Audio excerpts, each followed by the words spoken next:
All right, welcome into the Donnie Mays Coaches Show. It's been a little while since I've been on the show, but good to see you, Coach. How you feeling? I'm doing good. Doing all right? Doing all Feeling right. okay? Yeah, we're doing good. Well, it seems like probably a long last 2 weeks. You came off the Huntington game. You had a bye week, but let's start with Huntington. What's some of the things? I mean, you guys played extremely well, especially offensively. You hung in with a really good Huntington team. What were some takeaways from that game?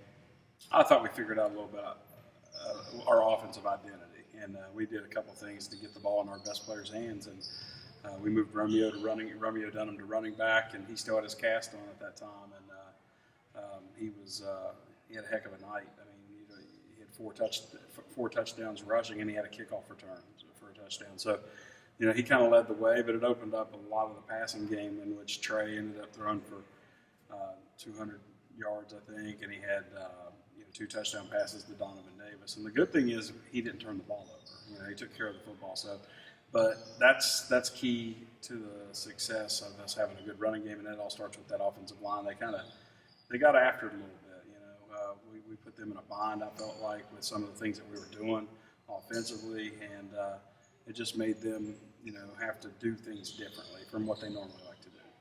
Let's go more into Dunham. He got the cast taken off. I mean, he was a beast with the cast on. It really didn't matter. He was still making plays. Was watching him a little bit in practice just now. Looks really good. Made a couple really good catches in practice.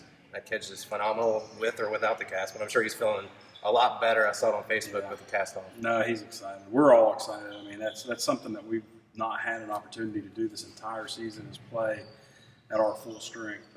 It's always been a dinged up guy here, or someone's been hurt the entire season, and they're maybe getting back or something like that. But it's always something, and we're excited for Romeo. Think about the things that he's done. I always you always push and pump up your kids, but if anyone's deserving of an award at the end of this season, I don't see how Romeo Dunham couldn't be mentioned for something. And Carl Lee Award. I mean, the guy had an interception with a cast on, and he caught it with the cast, which was an amazing thing. But he's done a lot of really good things, being hurt this year and played through it. He overcame some mental strain on that broken thumb. Now he's back, and he's happy, and he's ready to go. Especially Jack and I talking in the booth about it. It's almost like he's an old school player you see back in the NFL films days where the cold weather and the guys that had all the cast and they still played. So it really reminded me of that. Getting a horse collar. Yeah. Let's talk about your quarterback. I mean, it's been a little bit since we've talked about Trey, and again, watching him in practice and the things that he's been able to do, and looks like timing's gotten better with him, and we've talked about that, learning that over time with you're young, you're learning plays, you're trying to learn the rhythm with these wide receivers. Talk about his progression at this point in the season. He's definitely grown. He's getting a lot better, getting the ball out on time. He, a lot of his focus early in the year was going through the progressions. Now it's a matter of matching his feet up and getting it down, and understanding that this kid's faster than this kid, or this kid, runs a crisper route for a curl versus this kid that runs a better out. Little things like that. That's what's playing into it right now. So he's starting to understand the guys he's working with, which has ultimately made him a better player. The decision-making part of it is, it's always going to be a struggle in high school football, but he's really grasped what he's done. I mean, he started every game, and that's a credit to him and just how well he wants to learn. And just, like you said, you were out there watching practice, and he's the guy that stays after. He's out there throwing, extra balls to wide receivers. So, Trey wants to be good, and guys that want to be good usually turn out to be pretty daggone good. So. How do you as a coach handle the bye week? We talked about Huntington. You go to a bye week. Every coach handles it differently. Do you go back and watch film throughout the year and see where you're at as far as your progression? Then here you are, obviously, in game week. But how do you handle bye week? I evaluate our team. Like, I go back and look at every game. Of course, we do that every week anyway, but you do it just to see if you miss something. And then you get what you're good at, what you're bad at, and then you try to formulate a game plan based off that. But a game week or an off week is generally used to heal up a lot and get some guys that haven't had the reps out there getting those reps. And we did a little thud thing Tuesday, Wednesday, and then we did a little live scrimmage against each other on Thursday with just a 20, 25 play thing. You just want to come away healthy, and then we basically Mondays and Fridays lifted and ran. So we make a whole week out of it. But at the same time, like it's part of the healing process in football. Yeah, let's talk about the healing process.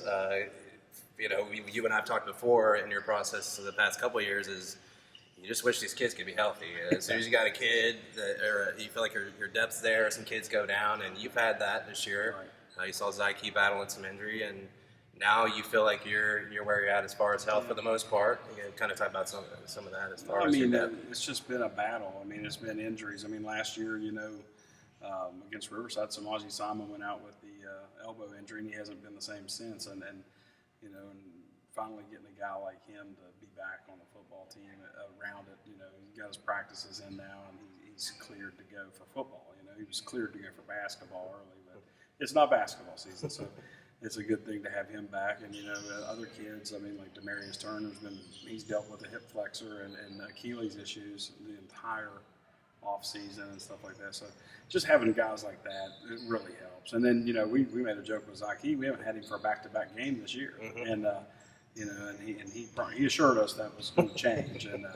But it's always good to get your guys healthy because it's nice to look at your team and see what you could be when they're all together. Finally, Woodrow Wilson coming in here into South Charleston. It's homecoming week, which is always fun for the kids, and you want them to have fun. But what ultimately the atmosphere, the fans, and the electricity going through this stadium out here, and these kids are going to be hyped. So kind of talk about homecoming and Woodrow Wilson most importantly getting a victory.